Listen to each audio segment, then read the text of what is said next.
Sim. All right. Good morning, everybody.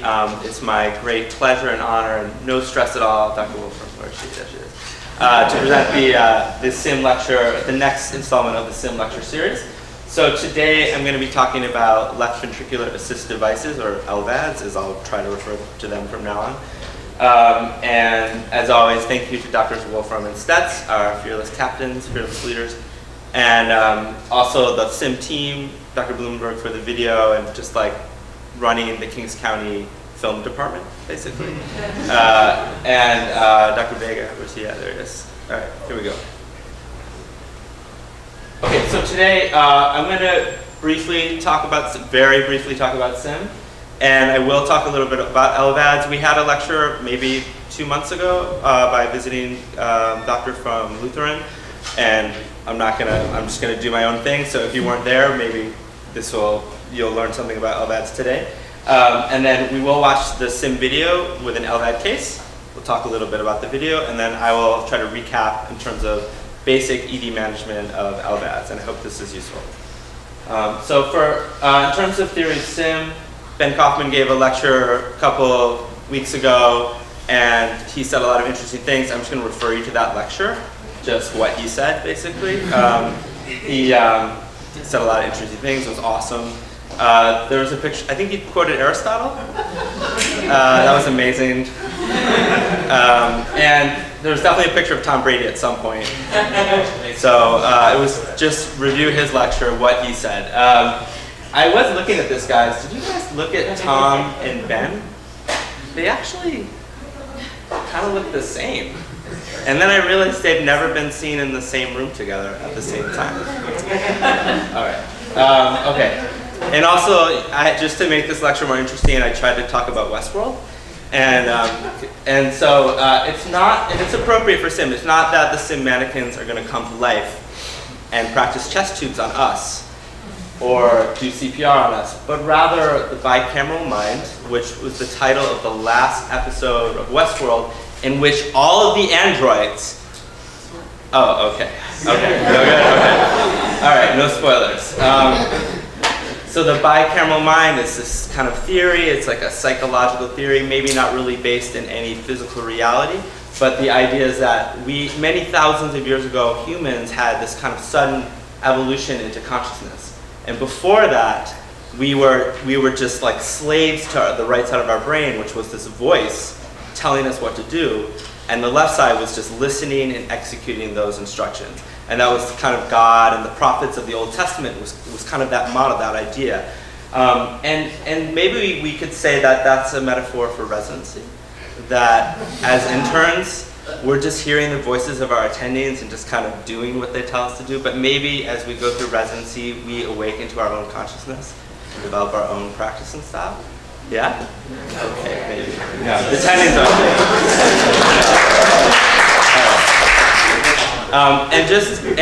are just to sound erudite, what's it called? The etymology of cameral is actually a chamber, the Latin word for chamber, or like a large room in which decisions are made and analyzed. And maybe that's the Sim room in which we practice and improve. Yeah, so that's what I wanted to say. Okay. Another pop culture reference. This is also Sim appropriate. Did you guys see this movie, maybe some of you? And this is kind of what we do in Sim. We practice over and over and over again until you can make something better and optimize your outcome. Okay, moving on. So LVADs. So LVADs are a pump. It's got a couple parts. And these are highly technical terms. There's a tube that goes from the left ventricle, and then it's like an inflow cannula, and then there's the pump right here, and then there's an outflow from the pump to the aorta, and that's the general model of an LVAD. The pump is run by this control unit, which is a computer, and this line here is called the drive line, and it comes out of the body, it's percutaneous, and it goes to the computer. And then the other cables are power lines, and they go to batteries. And there's 2 batteries usually that go with this, and the patient wears it like a holster. And 1 battery is needed at a time, so there's always a backup. The idea is there's always a backup battery. The patient may also have another battery in their little bag they're supposed to carry with them. along with possible AC connections, so for wall outlets. So that's an LVAD. In terms of how it works, there's actually different models, but the original models worked on this principle of what's called the Archimedean screw, and that's invented long ago by Archimedes. And it's just it's a screw that moves any substance, water or other, or even grain, from a place of low potential to high potential. And so it's really kind of an elegant thing, this old technology that is used in these new amazing ways. Excuse me. Archimedes is the guy that was in the bath and had solved the physical problem, and he yelled "Eureka" and ran outside naked. You guys remember that story? Something about that? And then he was brought to Kings County and got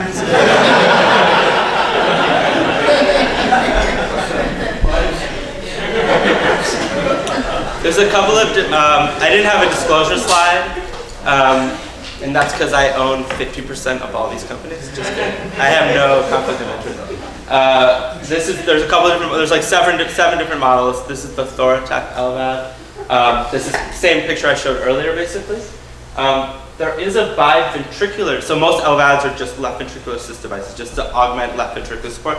There is a biventricular device made by Syncardia, and this is almost like an artificial heart in some ways. They actually surgically will remove the ventricles, sew in connections to the pumps, to biventricular pumps, and then it works the same way. And then another common product is Medtronic's hardware.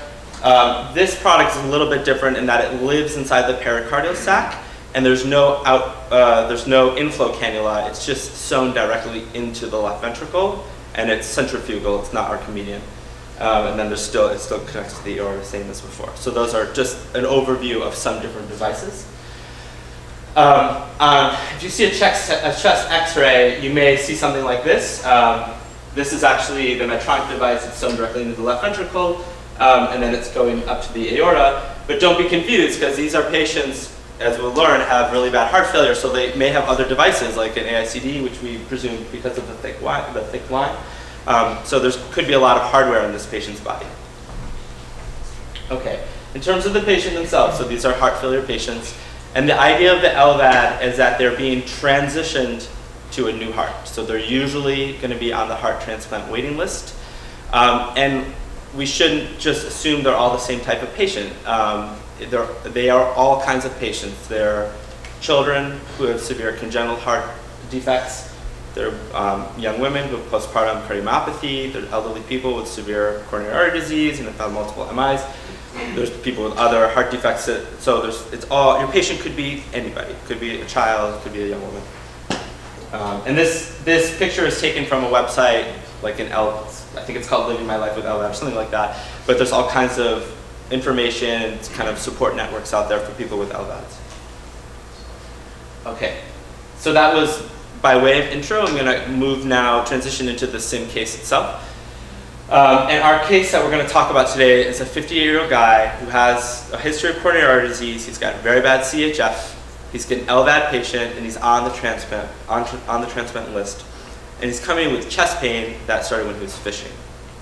Before we do the case, I do want to kind of warm it up a little bit. And just I want you guys to think about the management that you might have if this patient were to come into your emergency department. And I'll start it out by saying ABCs, IVO2 monitor, because that's pretty obvious. We do that with all our patients, all of our critical patients.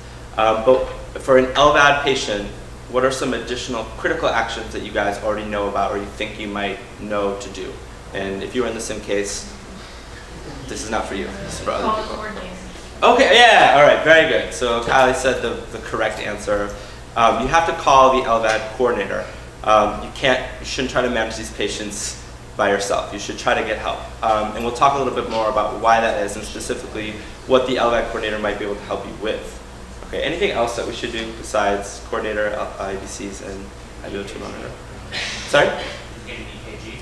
Yeah, EKG is going to be a critical action for this patient. Even if they're not having chest pain, you should get an EKG. Anything else? Sorry?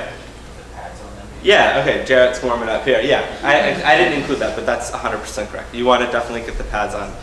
The other thing, anybody else? The other thing is make sure to complete your ABCs with a D. Check their disability. You want to do a neurological exam, and the reason is because they are bleeding prone. They're coagulopathic, they're anticoagulated, they have all kinds of hematologic problems in general. So you want to make sure if they're altered that they didn't have a big hemorrhagic stroke or something like that. The other critical action is to, and this seems intuitive, but we'll just talk about it anyway, is to check the LVAD machine. Get the EKG and bedside echo. This is especially for Mark Silverberg, who loves bedside echo so much. Okay, but for these patients, a bedside echo is not just an adjunct, it actually is a critical action. It's something you really need to do. Okay, for questions on management, we're going to watch the video in 2 seconds, but I'm just going to ask the following questions for you to kind of think about. For a patient with an LVAD with really bad heart failure, should we give these patients fluid? If they're having an arrhythmia, like a ventricular tachycardia, should we shock the rhythm? If we suspect they have a PE or some other clotting process, do we give them TPA? Is that safe? And lastly, if they're coding, if their heart is not working at all, should we do CPR? And the question regarding that is, if we do CPR, we may dislodge the device and create a hole in their ventricle, which obviously would be really devastating. So with that, let me try to do this.